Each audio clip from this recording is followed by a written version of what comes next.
Defending champion হিসেবে খেলতে নেমে ভারত বিশ্বকাপে ভরাডুবি দেখিয়েছিল ইংল্যান্ড।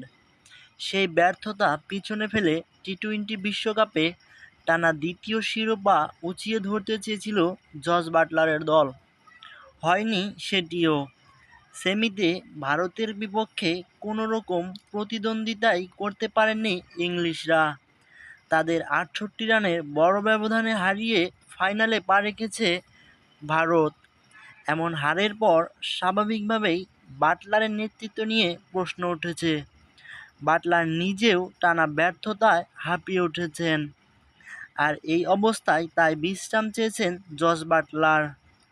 তবে ২০২৫ সালের চ্যাম্পিয়ন ট্রফিটা চালিয়ে যেতে চান জস বাটলার। সর্বশেষ চেষ্টা করে চ্যাম্পিয়ন ট্রফিটা নিজেদের করেই নিতে চান জস